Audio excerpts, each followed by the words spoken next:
quite yet. He chooses the most important moment to go, and it is an important moment for these two players as well. Nodirbek versus Wesley. Go time. What are we expecting in this one? I expect serious business. Wesley plays the king's pawn opening, but he also took his glasses off after the handshake. It's what Wesley does. I don't know what that ritual is all about. I need to see. I use my glasses for that, but he puts them down, kind of getting into that boss mode, and we have another Spanish. Yeah, all these top players, they have their own mannerisms. Glasses down, clearing the throat, business time. A replica of the other battle. Will we see another Archangel, or the Dark Archangel, as Fabi termed his course? Moment of truth, Bishop comes out just one square. So this one has deviated from the other semi-final, but also a slower Spanish here with Wesley. So just pushing his pawn one square to d3, slow build up here, all the pieces on the board. Maximum tension tends to favor Abdusattorov, I would say, as he showed yesterday in many of his matches. Yeah, Nodirbek always brings the fight, but he does have a solid style at his core. He's just never afraid to get into a mess. And now he strikes in the center, and look at Wesley doing the same. This is getting very concrete right now with all four pawns in the center staring at one another, and it's Nodirbek on the clock. He can capture in either direction. Yeah, this is a big move from Wesley, so it shows he's been doing preparation as well, because until this last turn, it was the game Nakamura against Abdusattorov from yesterday. So clearly Wesley, while he wasn't playing, he was admiring the action, maybe watching our show even, and he was studying, he was preparing. And look how he's landed a surprise. Abdusattorov clearly wasn't ready for this pawn push. Whether it's strong or not, clearly there will be some poison attached, and the youngster now has to deal with the shock, recover, and then react. And we're seeing fresh opening ideas on both our semi-finals matchup. They start in the same manner with the king's pawn opening. We see the Spanish on the board with different approaches by black in these ones. Nodirbek opting for the bishop e7, while Fabi sticks to his course of getting the bishop to a more active square. Definitely tension on the board right now, tension in the center of the board right now. Who blinks first? What captures are we expecting here? The difficulty for Nodirbek right now is he may capture a pawn, and Wesley probably will not recapture on that square. So for Nodirbek, there are actually quite a lot of tactics to work through, and I have to say, Wesley So has changed his style in Toronto. Typically, he's considered very solid, playing for small positional pluses. He's bringing the fight to Nodirbek, and he doesn't actually capture a pawn. I actually believe bishop g4 is the best move. He's saying, Wesley, now it's your turn. What capture are you going to make?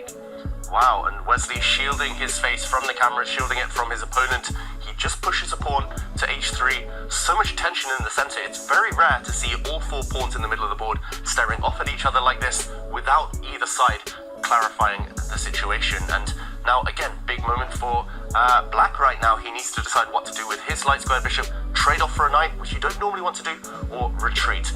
The one thing in favor of trading off right now is that it does gain time for black. Black would then be the first to trade off pawns in the center, but it's definitely a clash of home cooking, of home preparation here. One major downside, I would say, of trading that bishop for the knight is this position is about to open up, and an open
head shake. What a finish that was, but we've got to quickly jump into this one with the players playing on seconds.